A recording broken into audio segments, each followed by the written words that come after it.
The No Nonsense Roundtable. It's a weekly show broadcast on Rochester, New York's 50,000-watt iHeart radio station, News Radio Wham 1180. The host, Dom Geneva, interviews guests from all walks of life, all with amazing stories to tell. What you are about to hear is a recording of a previous broadcast with limited commercials. Now, here's host, Dom Geneva. Well, welcome everybody to another edition of your No Nonsense Roundtable. I'm Dom Geneva, your host, every Saturday right here at 10 o'clock. And I have I don't know, you call it a perennial guest or an annual. Perennial. It was not more than an annual guest. Or so. I never knew the difference between a flower if it's an annual or perennial. You have to think about it each time, don't you? You got to actually think about it. Well, the annuals, I have no idea. We're not here to talk about that. I am with our esteemed sheriff from Monroe County, Todd Baxter. And Todd, welcome. Yeah, it's great to be here. Esteemed is quite a word too. Well, esteemed is, it's nice to be seen. And it's like Gene Cornish said to me once a short while ago. He says, it's great to be seen, better than to be viewed. This is true. This is true. But anyway, we have been doing, and you can go online and see them on nononsenseroundtable.com. We've been doing Thursdays with Sheriff Todd, which are informal interviews that we do that maybe 6-8 minutes or whatever. Yeah. And we are going to compile like one large one here because we have 4 segments. The segments are about 9 minutes long, and we picked out some topics that you might be interested in. And we got some input during the week from other people that were suggesting things to talk about. But let's get right into it, Sheriff. One of the things today that came up in an email is a topic that's very timely. It's called the Earned Time Act. Oh yeah. Another one. Yeah, I guess I can see by the light in your eyes. Thank you for bringing that up. Or maybe it's daggers in your eyes or something. It's literally hard to keep up with these reforms. It's hard to even, let alone grasp. And this whole week is designed. It's Victims Week. We're designed to honor and take care of victims of crime. And then we got another pro-criminal bill being proposed as we speak, and it's very difficult. Well, let's explain to our listeners what this bill is all about. Yeah, so it's another reform coming out of Albany. It's pro-criminal, like I said, and it's designed to give people that are incarcerated, they've been found guilty of a crime and been sentenced, another way to reduce that amount of time they got to serve. So if you're found guilty of a crime and a judge says, you got to do 10 years, most often you get some time reduced for good behavior and things like that. And this will increase those abilities of getting less time that you've been sentenced to. That was justice. That was designed to give justice to the system, give justice to the victim. It's another opportunity to reduce that amount of time that you have to serve for the repentance of your crime. So what's it based on? Just somebody not very scientific feeling about this thing, or what? Yeah, well, you can always find a research report written by somebody saying this is good for society. That's what these are all good for society. When you look at it, it may be true, good for society if you look at factors like reduced cost for incarceration. Incarcerated individual is expensive. You can look at it like reunification with family. Well, that's if the incarcerated individual is looking forward to getting back with their family and reintegrating with their family. That sounds nice too, right? Who would disagree with that? But when you're looking at the standpoint of justice, when you're looking at the standpoint of victims, someone's been victimized, they had their time in court, they got justice, and then that's being ripped away from them, right underneath their, literally taken away from them what they thought was their justice, in our system. Another part of that is a lot of ways that in a county jail that we hold incarcerated individuals toe to the line, we have them obey the rules, is that we can, as sheriffs, look at good time. And we can grant good time to an incarcerated individual in the jail, which is a great tool for us to have people toe the line or go to their training we ask them to go to, or go to their mental health training, go to their physical job training that we put them through, things like that. So that brings up a point, the inability of, we were talking about jails, the inability of you in law enforcement to put somebody in solitary like you used to be able to put people in solitary. Now, why don't you comment about that? Because there's a lot of rumors and a lot of misunderstanding about that. Well, the Halt Act. The Halt Act was another reform. There was initially 6 major reforms that came out and within 3 years. And again, this one we're just recently talking about is another reform. There's so many.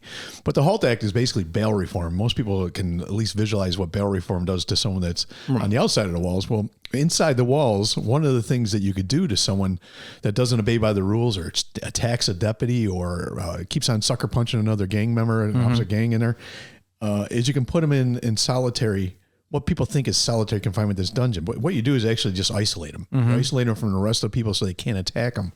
Because what else you can do? Put them in jail longer? So we lost that ability underneath the HALT Act to keep people isolated more than 15 days. So if you have, we seen Kelvin Vickers the other day. He murdered Tony Mazurkowitz and 2 other people in the city of Rochester and got a shank and attacked a corrections officer. The most he was going to get is 15 days in solitary. The guy's in prison for life. Right. So 15 days is irrelevant. But what he gained out of it, he gained all the stature, all the power. He's going to get extra food. All the inmates are going to treat him like a god in there because he attacked a corrections officer, right? So he won out of that whole scenario, right? Then that's not fair to anybody. So again, the HALT Act, 15 days, and then you can give them 2 more days and 2 more days for a total of no more than 20 days within a 60-day period. Then you're done. There's nothing else you can do with these people that are just out of control inside of a jail. So actually what you're saying is you're giving him positive reinforcement because it's raising his credibility with the other. Absolutely raising. You attack a deputy inside the jail, your stature.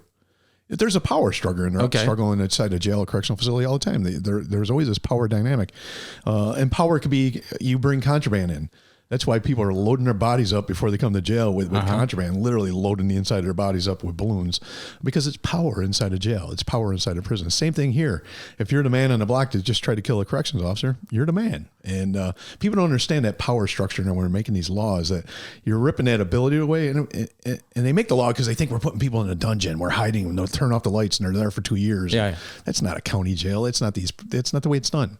Yeah, I think most people have have a view of like Papillon. You throw them in someplace dark. They don't have any light. And God forbid people are doing that, right? And if there was one jail doing it or one prison, then correct that prison or correct that jail or correct that sheriff. But to make these, across the table laws that actually endanger not only my deputies, but endanger the other incarcerated individuals. Well, let me ask you a question. One of these things I think people get an impression of and whatever. So life in a prison, they always talk about people that are in there that have, to use a nice word, hurt children. Are those guys really treated differently by the other inmates? Oh, absolutely. It's the culture of an incarcerated place. If you attack a kid, you are a rapist. You do any of these, believe it or not, there's a cultural, there's a norm, there's a standard. And some of the criminal activity, other people that are incarcerated do not accept that criminal activity. And in their world, that's how they take care of business sometimes is they don't allow people like that around them. You kill a little old lady, intentionally kill a little old lady, you're not going to be treated well by other inmates inside of a facility. I wish people that were making laws would spend time inside a facility and understand the culture that goes with these places. Well, and that's got to be the roughest job in the world. I mean, to be an officer in one of these facilities. I mean, my Lord, look at the huge strike we just had at the Commission of Corrections. Where that went on for months, and that was really designed around the guys who were fit to be tied. They were getting attacked, or it was dangerous. They were working killer hours, and they finally went on what was technically an illegal strike. According to law, but they couldn't do it anymore. It's hard to hold these people responsible for the criminal activity when they're in there for 10, 20 years in a state prison, and you can't sanction them. What are you going to do with these guys? Well, and the thing is, my God, what they have to deal with, and I can understand the frustration and the pain. And then you have people that are baristas at Starbucks saying that their lives are terrible. They need to strike. I mean, let's put this a little in perspective, right? Yeah, exactly. Or there's soldiers right now laying in a tent in a desert. Yeah, you got that right. But yeah, we all it's called work. Every job I've ever had has a sucky part of it, right? Yeah, it's called work. Yeah, I had a boss once at 23 years old says that's why they call it work. Yeah, exactly. You go to Disneyland, you give them the money, and Mickey's got to make you happy. Yeah, he goes, that ain't this place. But behind the scenes, sorry kids, Mickey's sometimes ain't happy. Well, and we got to go into a little work because we have a break coming up, and we have to pay for the show somehow. Amen. There you go. This is Don for my friend Todd, who owns Martinizing Dry Cleaning in Fairport. Like I like to say to you, he picks your clothes up and he drops your clothes off. Why schlep them yourself? I love the word schlep. You can save your time and your effort and your gas and do other things rather than take your clothes back and forth. They do a great job. Their number is 425-4242, 425-4242. Use them. I do all the time. It's a magical place for kids of all abilities. At no charge, the Rochester Rotary Sunshine Camp has been serving children of all abilities for the last 100 years. Help us grow into the next 100 years. Go to sunshinecamp.org to learn more about how you can help. Where kids have no barriers to fun. The Rochester Rotary Sunshine Camp. Well, welcome back. We're talking to our esteemed. Honorable. I hope my wife's listening. She won't agree. How long have you been married to Mary? Wow, been married 34 years. It'll be 35 years this June. God bless you. And how'd you meet? In high school. Yeah. Oh, really? Yeah, I was chasing Mary around. She's a year younger than I, and she hated me. She did not like Todd Baxter, and I stayed the course. Has that changed? Dead air. Dead air. No, I grew on her. She was my high school sweetheart. Yeah, when that's great. I went off to the military, and she waited, at home for me. It's just a great story. That's great. Now, you were in the military before you were married, or after you were married, or? So no, before. So okay. We had dated. I went off right out of high school into the Army. God bless you. Yeah, and then I came back, and Mary's still here waiting for me. God bless her. What a great story. Yeah. Now, we were talking about jails before and the culture in jails. But let's change the topic a little bit, because we did do a short once a few weeks ago. It's online, but we can do that here because a lot of people didn't see the edition we did online. And we were talking about cybersecurity, and we were talking about cyber scams and whatever. And that was a particularly great like 8 or 9 minutes that we did. So let's talk about that, because you really broke that down in a way that people can understand, because I think a lot of people are afraid of their computer, right. and people are getting scammed. I know people have gotten scammed out of Sure. $10,000-$15,000. As a matter of fact, at one time somebody put a mirror website on my dealership, Genesee Valley Motors. They called the Better Business Bureau and says, "Oh, is this a reliable dealership?" And they said, yes, it was. And it wasn't us. Even with that. Oh, yeah. Even with the Better Business Bureau giving validation for this site. And the people in Florida lost $20,000.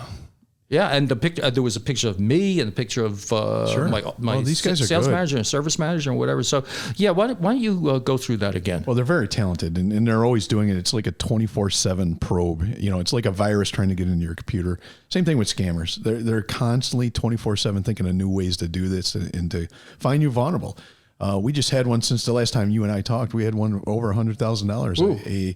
And their mom was in her 90s. The son was 60, 65, and it was a typical scam. It was what we talked about last time. To scam you, whether it's on a computer, scam you on the phone, via text message, even knocking on your door, 3 things have to occur, right? 3 things have to. They have to engage you in a conversation. Mm-hmm. There's no scam without a conversation, right? There has to be a hook. There's got to be something that either scares you or says, yes, I want to do that, right? So, it could be your husband passed away and they seen that, the scammer seen that in the obituaries, and now calls you and says your husband had a life insurance policy. You probably didn't know it because it was going to be a surprise for you. But if you send us, and then there's got to be a third thing, and ask. You send us $10,000, we can make this process happen faster, and you can get your $300,000 real quick, right? So you got the conversation, there has to be a hook, and there has to be an ask. Whether it's on any platform, it doesn't matter what platform. Those 3 things got to occur to get your money. And like I said, I just had 2 people out in the west side of the county lost almost $100,000 in that type of scam. And what were the particulars on that? Well, that one was I was just in a motor vehicle accident. They're going to charge me with DWI as pre the scam, and it was a lady on the phone to these elderly people, if you will, crying, saying, I need the money now. The cops are going to lock me up. I was just in a motor vehicle accident. I'm at the hospital now. And posing as a daughter, or posing as a friend of the family. And then a courier comes to get the money, right? So it's not the person, because she's in the hospital, right? So I'm going to send a courier over if you could just get the cash. And then fortunately we got notified of that, and we're able to intercede in the investigation. And actually, found some good solvability factors. Most often, you can't solve these crimes; they're almost impossible. No, and they're in Sri Lanka or someplace. Yeah. I mean, they're off-site. Yeah, but now they're getting carriers to go pick up the money or rendezvous with me somewhere and bring the cash over here. And so sometimes it's not even an electronic transfer like you would think. Oh my God! Yeah, we're talking almost $100,000 being brought into a parking lot and handed off because people feel vulnerable. These guys are good. That's what you get. You can't even say, "Well, I would never do that," because they'll find something that you're very interested in or you're very afraid of, and they'll hook you with that. Well, one of the things, we had a cyber expert on the show a little while ago, and he said one of the things you need to do is click on the from email. And things that sound like your bank or whatever, you find out what the email is, and it has nothing to do with your bank. Right. It has nothing. It has it's from a Google or something or whatever, and that is one of the tip-offs I've learned about. The other thing is that what you're talking about is it's either fear or greed. Right. Right. Yeah, too good to be true on the other end of that. Right. So. Yeah, I still. It's amazing to me we're still getting emails about the Nigerian lottery or I'm the ambassador of this country and you had just been awarded $100,000. Like who? You didn't know they had it. Yeah, right? Who clicks on that stuff? Well, the other thing is that people do. Well, the other thing is that I found out is that they have this incredible way of finding out particulars about you that you wouldn't think other people have. Exactly. So they will mirror that to you and they will say, oh, so and so, I know you went here and there and the other thing and the other thing and this is this and this and it's amazing how much they know about you, so they can get your. It's called confidence, right? Yeah. It's a confidence. Crime. Or they make you feel good because they know a lot about your family and you have two sisters that live in the southern tier of New York, right? Yeah. I Google my own name and you can find that out pretty. Looks like Todd's possible relatives live over here in this town. It's all online, So you just got to take a shot that you're right, and you call up someone and start talking about my sister lives in the southern tier of New York, and she was just in a car accident. Like, who knows I have a sister there? So you're already hooked in there with the conversation, right? Well, I'm not making predictions that I have any knowledge of, but with this AI thing, they're going to be able to. They're going to be able Force to multiplier. Absolutely. Yeah. I mean, they're going to be able to duplicate your child's name, voice rather, and it's going to sound like them over the phone. They're going to know what things about them that you would assume that they don't know. Well, there's a whole show we should talk about someday is AI, right? It's like the World Wide Web. When that came out, right, there was so many positives and so many negatives. Yeah. This whole thing called social media can be very negative sometimes, right? But same thing, AI. It's a great asset. It's gonna solve a lot of the world's problems for us that we deal with every day. And the other side, there's a lot of negative. We're talking in our office now. How will AI be used by criminals? Right? And you just nailed one in the scam world, right? It's going to be used in the scam world to take more advantage of people. Well, one of the things we had two girls. Well, we still have two girls. We still have two girls. Thanks for clarifying. But we had a password. We had a password. Like if you really are in trouble, this is the word that you say when you're talking to us on the phone. Great point. Yeah, and they knew what it was, and we could tell if somebody's going to call us and they're going to say that they are them, or they know them. Okay, put them on the phone and tell and then okay, what's the password? So. Right. It's not paranoia. It's prepared, right? Right. You don't walk around in paranoid mode. But if this ever happened, let's do this. Same thing for a natural disaster in Monroe County, right? Yeah. I have to go to work, but I can't go to work unless my family's secure, right? It's just human nature. So we have plans, all right? If the natural disaster, a grenade, something like grenades, this is what I expect you folks to do, so I don't have to worry about you. So pack up the stuff that we already have packed and head this way, and I'll find you, a couple days from now, wherever that rendezvous. I won't tell everyone where our rendezvous point is, but but that's prepared, right? Yeah, it's just being prepared. No. It's upside potential and downside risk. I mean, there's really. I mean, really, having a password for your kids is not really a difficult thing to do. No. So with that, we are headed into the news break, and we have a lot more to talk about. Maybe we'll talk about AI when we get back. Yeah, that sounds good. All right, good. This is Dom Genova from my friend Jack Greco at Jack Greco Furniture. I'd invite you to go see Jack Greco if you're looking to buy furniture right now. But beyond that, I'd invite you to go see Jack Greco if you're ever going to buy new furniture. And why? You can look and dream and plan how exactly you'd like your furniture, the type of wood, construction. It's half the fun. It's going to be reflective of your taste, and quite frankly, you'll want to pass it down as an heirloom. Can't say that about the big box stores. Go see Jack. Well, welcome back. We are talking with the wonderful sheriff of Monroe County, Todd Baxter. And we always have lots of stuff to talk about. And we were talking about just before AI and how that potentially is going to be another tool, if we should call it that criminals are going to use. So let's expand on that a little bit more. Yeah, so from a public safety standpoint, we're looking at both the gains we're going to get out of AI and the things that might hurt us. So as an example, we were talking right before the break on scams, and the scammers are always finding new, unique ways to get that conversation, that hook into you before they make the ask. And AI, if you haven't played with Chat GPT or other platforms, it's amazing what it can do. It could take ideas and concepts and put a lot of data thought behind those and give you new ways to ask a question, or new ways to write something. Mm-hmm. Same thing, new ways. I can put all that information about Dom Geneva in there, and AI can try and predict what will be your hook. AI could try and predict what would be the thing that you find very important, just based on these data sets. So things like that. We're very concerned about that with scams and other ways that artificial intelligence could be a force multiplier. The thing that's exciting for me, though, is the other side of it, of law enforcement. How can we use it to our benefit? How can we use it to our gain?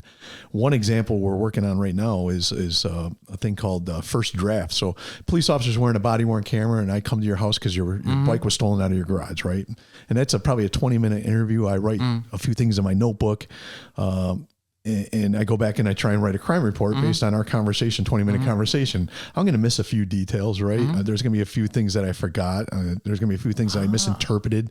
Well, this first draft is going to take everything that's been recorded on the body-worn camera and produce the first draft of our report. So it's going to have the correct date, time, location. If you rattled off the serial number from the receipt of the bike, but I wrote it down by one digit wrong, well, it's going to be correct now because it's what you read off the receipt, right? So there's a lot of room for improving accuracy, improving timing of the report, right? So if it's the first, I'm still responsible for filling in the blanks and making sure the report is authenticated and correct, because I got to swear to it. But that's an example. Another exciting example. Go ahead. Yeah, another exciting example is vehicle pursuits. We've talked about vehicle pursuits, I think, before on the show, and we're making a high risk, high gain decision here. If I'm going to pursue you, you take off in your hot rod car, and I decide to light you up and chase you for your stolen car that just stole from Wegmans, right? That's a risk versus reward. But in the future, AI is going to be able to tell us things like, hey, it was 33 degrees, now it's 31 degrees, right? So on my computer, it could populate ice ahead. Cars have that already in their vehicles, right? It could predict that the school in front of us, a mile in front of us, is getting ready to let out. Okay. Populate my computer. Talk to me via the computer. It could predict that. It could even shut down intersections for us in the future, right? I got a pursuit and it's going down Mount Reed Boulevard, City of Rochester, Town of Greece. Yeah. Why not turn all the lights on Mount Reed red right now, right? And so cross traffic is not going to get T-boned. There's a future in AI for us to use things like that. There's a future for our license plate readers and our cameras we're setting out throughout the county to be able to think a little bit more of what those cameras need to be doing for us and what it needs to be looking for, and a lot of the legwork that could be done in law enforcement by AI. It's exciting stuff. I just think about the risk management with vehicle pursuits. It could reduce a lot of the risk for us in these areas. Well, if you look at, we're old enough to remember the MTV video of Money for Nothing. Yeah. And the really, they look like Lego characters. Right, there were people that were playing in the thing. Stuck in my head all day. Yeah. Right. And now, the images that they have in the AI are pretty sophisticated, but you can tell that pretty much tell that they're AI. There's going to be a point where you're not going to be able to tell at all. Yeah. As a matter of fact, they're talking about movies being made with AI, and it will get to the point where I think you're going to be able to take a look at somebody and think that your kid is kidnapped or something like that. It's not them. You're going to be looking at it. Yeah, scary stuff. It is scary. Scary stuff. Yeah, one of my a simple thing. One of my sergeants gave me a report today, and as soon as I looked at it, I go, I was going to say it to him, but I didn't. Like, you did this on AI. Yeah. You can see that was done, or at least assisted by AI. Well, you can tell them on Google when you see a review for a restaurant. These, the server wasn't blah, blah and the thing and the food was no specifics at all. Not specifics at all. It's just consistency, generic. So we were talking about vehicle pursuits. So let's talk about that. Let's talk about the car thefts, up, down, the key. You were talking about the keys, the key boys, and whatever. And so they're still up. I mean, I love when my politicians go, crime's down, and it's going down. It's all going down from record high. And one of our record highs was vehicles stolen in Monroe County. We're the highest in the nation at one time. Really? Yeah, per capita of stolen vehicles. Had almost 4,000 2 years ago here in Monroe County. And so that when you look at that, they're going down. But when you look at when we went from a high of 4,000 down to 2,000, we can't celebrate that by any means. That's 2,000 families destroyed overnight because their vehicle's gone and they got to go through a hell. For the next days. So what you're really saying is as a car guy that there are more Kias and Hyundais sold in Rochester. Well, another way to look at it. That's your profession. But it's mainly Kias and Hyundais, right? We still look at the statistics. There's it's a couple of high ends getting stolen lately. I think that's more of a challenge for the young people. If I could, if you get Jeeps, and I don't want to name all the manufacturers, but I mean Kias and Hyundai still have one hell of a problem with their security of their cars. And a lot of people that had the older ones didn't go get the fix, that the recall was allowing to fix the problem. Well, are they all fixable now? They're all fixable.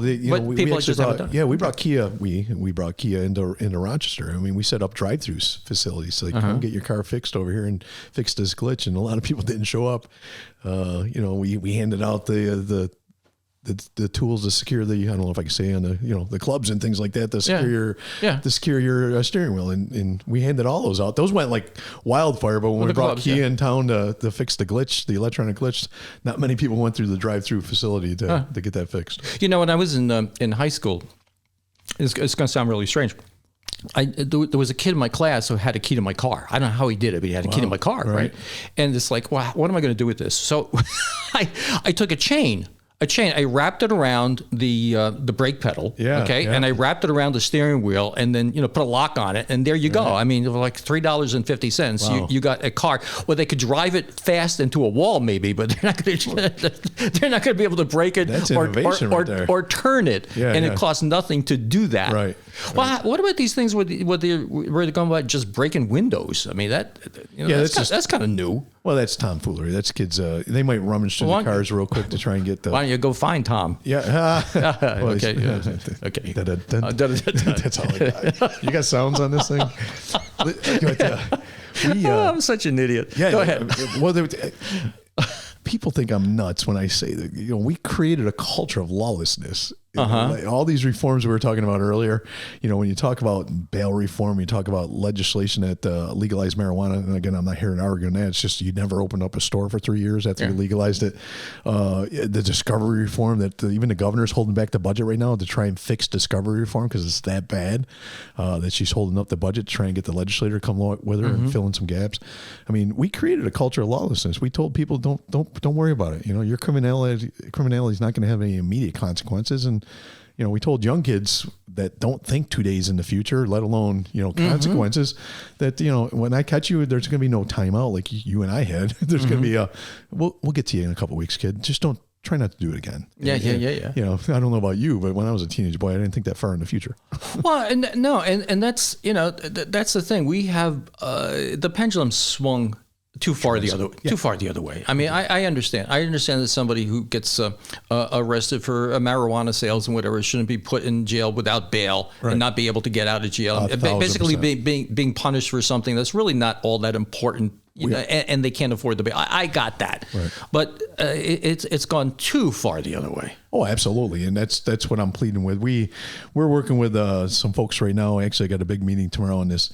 And our consortium for safe communities. And the whole idea is let's just fill in the gaps of the bail reform law. So we actually created legislation with Senator Helming and some other folks, and we're going to be bringing that forward. All right.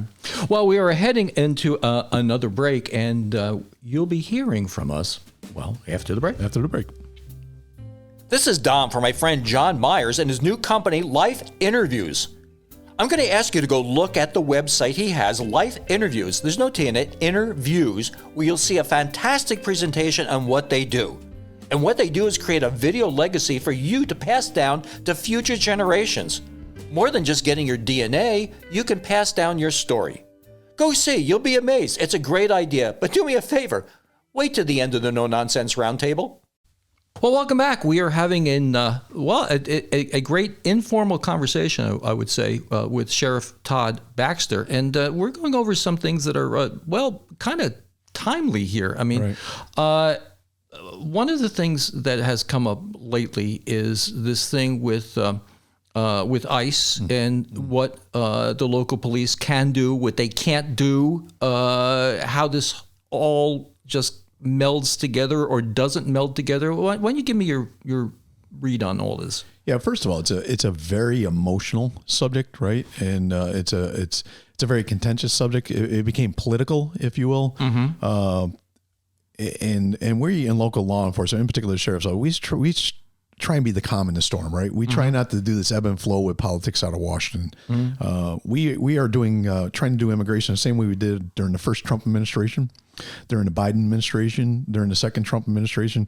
We have a job in local law enforcement, and 99% of that is local law enforcement, keeping our families, our safe, security community, providing a service to the community members. And we've really never been involved in ATF, FBI, DEA, or ICE enforcement activities unless we have a joint agreement or a task force or something like that. So I've been saying it since day one. President-elect Trump made a comment before he became president the second term, and he said in one sentence, he said the word sheriff, and he said mass deportation, and I rolled my head back and go, my phone is going to start ringing, and it literally has not stopped ringing. He didn't say Monroe County Sheriff, he said sheriff. And so people that are working the immigrant community, people that have a concern, right? People that have workers on their farms, and people that have they were very concerned in calling me, you can do mass deportation. Like, we never have. We're not interested. We don't do that type of police work. It's not us, right? We don't do ATF work. When there's an explosion, ATF comes in, the FBI does their work, right? So I tried to explain it like that, but what drastically changed is not only the environment, but our friends, and these are my friends that from Border Patrol, from Homeland Security, and from ICE, right? There's 3 distinct federal government agencies right now doing immigration enforcement. And we've talked to them, like, you guys got to think about the local community when you come into these communities. And again, come do your law enforcement function. We're not saying yay or nay. We don't even be part of the conversation. But, as an example, we had a person that we took into custody for criminality, and she had immigration problems, and we turned her over to Border Patrol. I had no problem with that. She was doing criminal activity at 11:30 at night, right? All right. And she had Border Patrol issues, so we called the Border Patrol.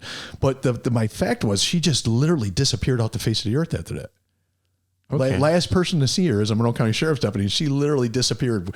We didn't know where she was. The community we couldn't explain to the community who's detaining her, where she's being detained, whether she's still in the country or not. And those are some of the things I like. Hey, just slow this down a bit. If we're working together on some of these things, and we're only trying to stay involved in any ICE-related activity if it's criminal, right? We're not interested in non-criminal enforcement activities because we have no authority. By law, we have no authority. And 2, they're not probable cause for arrest. And when we start detaining people that we don't have probable cause to arrest, that's kind of contradictory to our job description. And that's not where we should be. We can't hold people for civil detainers. We don't have the authority to do that. Okay, let's talk about a theoretical. Sure. Okay, theoretical. So ICE is out there, and they're going to somebody's home trying to find people that they need to find. They call you for backup. Okay. You can only do this, but you can't do that, right? I mean, you can't actually help them arrest the person. They have to arrest the person themselves, right? Or not? Yeah, we don't have... you don't have any authority to really... People have to understand, when you're talking about the immigration, you're talking about... There's 2 distinct factors that we try and make it as black and white. Are we talking about criminality, crimes? Are we talking about civil detention because they came into, as an example? Okay, go ahead. Whether you like it or not, the federal government caused all this chaos, right? Yeah. I'm not taking sides. I'm just saying, you let thousands of people in and say, go about your business, and go do things, right? And then a new administration comes in and says no more. Right. That causes confusion, right? That causes people angst and anxiety.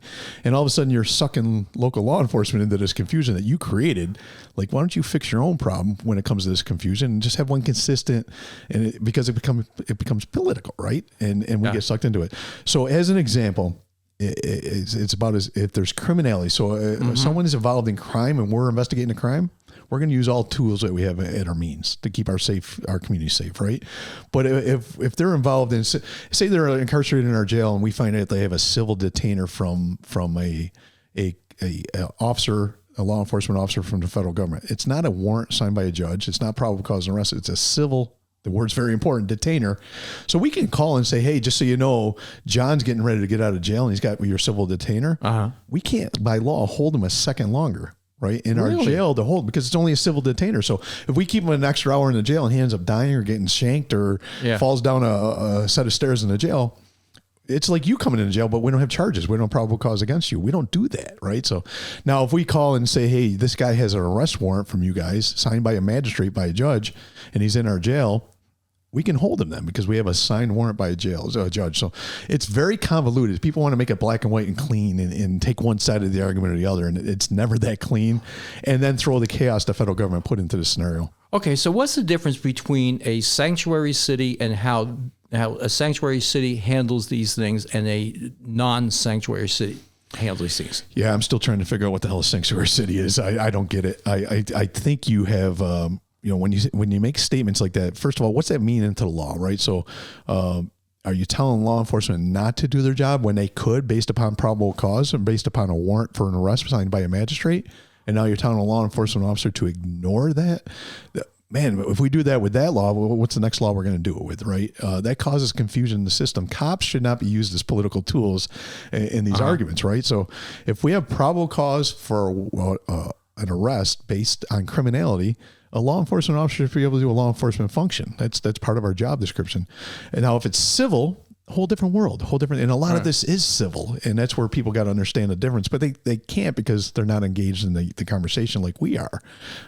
And that's where it gets confusing for people. Then they start yelling at one side or the other instead of looking at each case as an individual case. So if a undocumented, illegal, whatever immigrant has robbed a bank, okay, who gets the guy? So who prosecutes that? Yeah, so the state would prosecute that most often, right, for a bank robbery, or let's say a stolen Kia that we talk about, right? So we got a kid in a stolen Kia and we chase him and we arrest him. We're going to arrest him for the New York State penal law charge and process him like that. Now, if he has a civil detainer, we may call our federal partner and say, hey, this guy's involved in a stolen vehicle ring and he's also got civil paperwork. Would you like to talk to him? But we can't hold him on that civil detainer, right? But we can definitely notify our federal partners. The other way around, we chase the kid with the stolen Kia, we charge him with the crime. He's still going to be prosecuted by the district attorney's office, but the federal government can also prosecute him for the federal criminal activities being accused of too. So, I mean, do you get in touch with the feds and tell them we have this guy? So if we believe he's involved in criminal activity, we work with our feds. Okay. Yeah. Just like we would the DEA, the ATF, the FBI, right? Nothing changes in this world except the part that I'm kind of upset with is you just can't take people on federal charges, any of the federal charges, and just make them disappear. That's not fair to anybody. That's whether they're here legally, illegal, whether the DEA is looking for them for drug charges. People should not just disappear into thin air when the last people to touch them was law enforcement, right? That's not the way we work. Well, the other point you just made too is that you can't make people afraid of your guys, the people from the sheriff's department thinking that they're going to go out and round up people. I mean, because then you're going to have people that aren't going to be reporting crimes, right? And Tom, you nailed the other side of that talk that we're stuck in the middle of. Look at a lot of these people that are led into our country one way or another. I'm not here talking about that. That's the federal government that caused this chaos. But a lot of these people are women that are now being trafficked. Now we're getting these ladies, and if they're scared to death of us that we're going to deport them tomorrow, they might not let us know that they're being literally used as sex slaves. Oh my God! Right? These are real human beings. How they got in the country, I'm not caring, but I need them to come forward to my deputies and say, "Look, this is what's really going on. Help me." Yeah. Right? They came this American Pie dream, right? And all of a sudden they're being sex trafficked. Yeah. We need to help these people too. Yeah, God forbid. Each one's an individual. That's what I'm saying. You can't just go one side or the other, these conversations. Well, unfortunately, our time is up, but this has really been eye-opening, and we got to do more of this. Yeah, anytime you want. We got to do more of this. There's so much we didn't get into. It's more like therapy for me. It's good to open up and talk. Thank you. Well, it's good to have you, and until next week, boys and girls, it's the No Nonsense Roundtable, and maybe we'll do an extra special session of this for the YouTube, portion of this. I should have did my hair. Okay, done your hair. Thanks for coming in. Absolutely. You're listening to the No Nonsense Roundtable every Saturday, 10 to 11 on News Radio Wham 1180. Thanks for listening. Don't forget to like and subscribe, and we'll make more.